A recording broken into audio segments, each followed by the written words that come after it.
Hello, readers. I hope you are having a wonderful morning so far. I'm going to go ahead and start a lesson about how to become a better reader. Notice I have this chart up on 10 ways to become a better reader. Do you notice anything similar about each one of them? Yes, they are all about reading. 10 ways to become a better reader is to just read.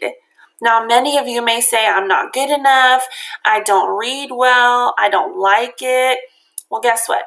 Just like anything else that you do in life, sports, your favorite hobby, riding a bike, swimming, skateboarding, anything like that, did you do it perfect the first time? No, you had to practice at it. Practice makes perfect. And that is true as well with reading. So think about it. We tell you all the time that you need to read for at least 20 minutes a day. Just reading for 20 minutes a day will help enhance your reading. So think about it. If you read for 20 minutes every single day for the rest of your life, think about how much that would improve your reading abilities. It doesn't matter what you are reading.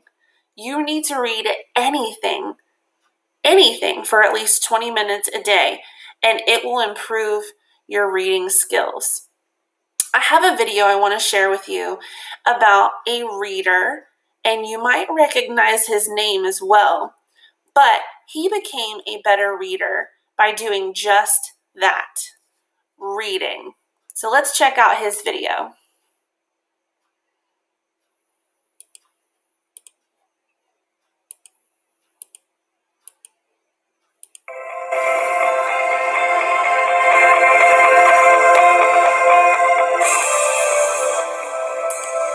I never needed anybody to tell me I had reading problems. I figured that out on my own. My teacher helped. Maybe I should send you back to kindergarten. I never needed an assortment of labels to zap my confidence either. Dyslexic, reluctant reader, slow reader, challenged reader. I learned to hate books all by myself. On the rare occasion when I did find something I wanted to read, it seemed as if my choices were never good enough for my teacher. That's not your reading level. Can't you find something more substantial? You already read that book 100 times. That's not a real book. But just when everything seemed hopeless, my mom came up with a great idea. Instead of focusing on what I was reading, she made sure that I was reading.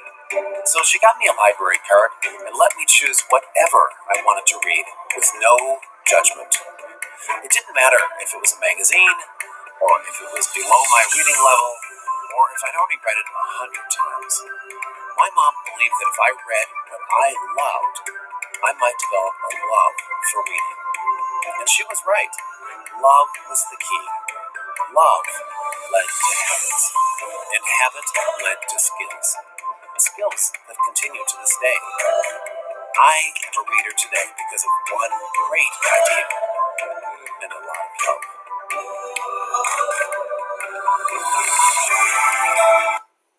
All right, so notice that, yes, even the author of Captain Underpants and Dogman was a reader.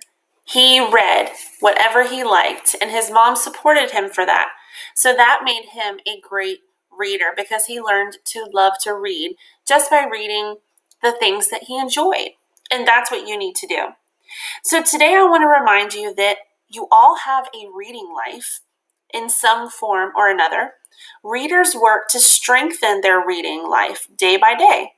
One way they do this is you need to reflect on your past reading experiences and look for trends that help you read more. We can do this by creating like a timeline and noticing some patterns in that timeline. Readers can do this because everyone gets in a rut sometimes. We all find a hole to fall into when we're reading. And this can help you keep your reading life on track. So I want to show you this picture.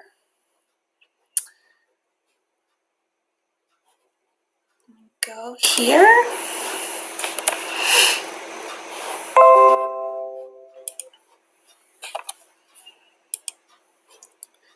Okay, so let's take a look at my timeline.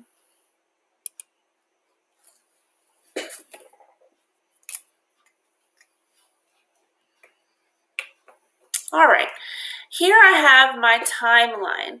Now, I'm going to just show you how I became a good reader, starting way before school started, through elementary school and middle school, high school, into college, and then now, and what I did in order to become a good reader and a fluent reader.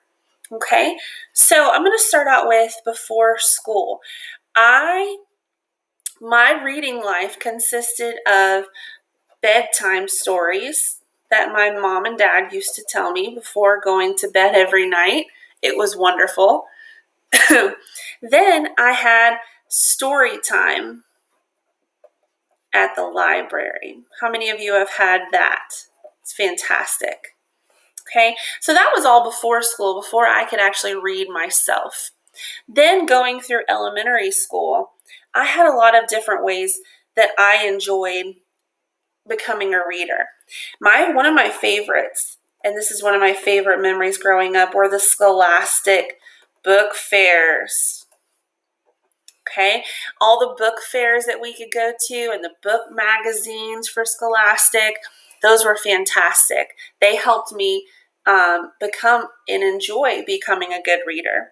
But I also enjoyed the teacher read alouds.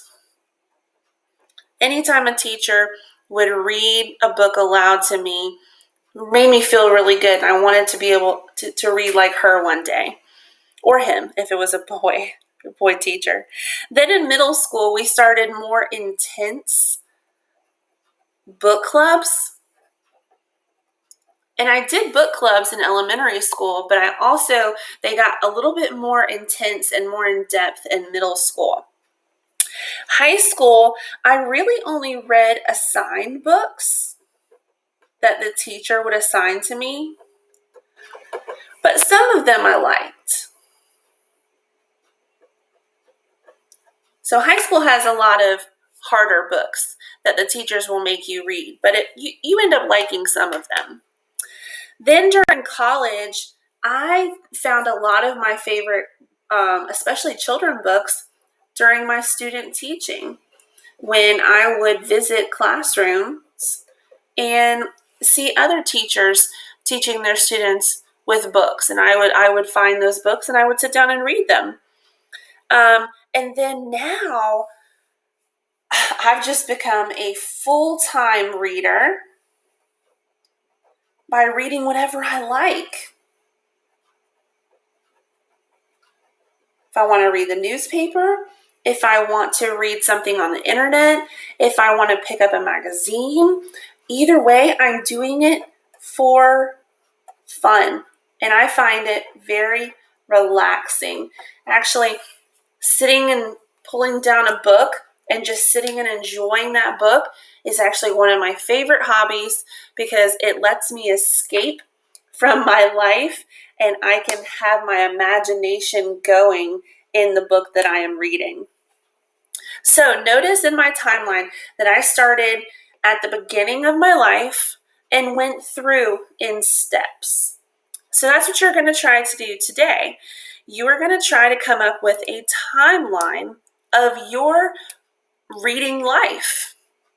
So you need to start thinking about some of the memories you have of becoming a reader. Whether you still don't like it very much and you're still growing as a reader, you got to this point in your life so far by reading what you have. So I want you to go ahead and let's take a look at your assignment for today. You are going to, here's the directions just in case you forget about them, but you are going to fill out your own reading timeline. Notice you're going to start here before school like I did.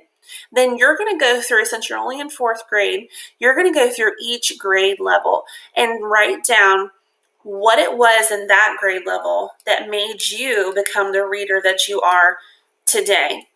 Okay? Before you get to 4th grade, notice there's a stopping point right here. Fill in before school, kindergarten, first, second, and third, but then stop here. And we want you to go read for just 20 minutes. Doesn't matter what you read. Just go and read for 20 minutes and then come back and fill in your fourth grade box. Because you never know. You might go read something today that makes you change your mind about becoming a reader.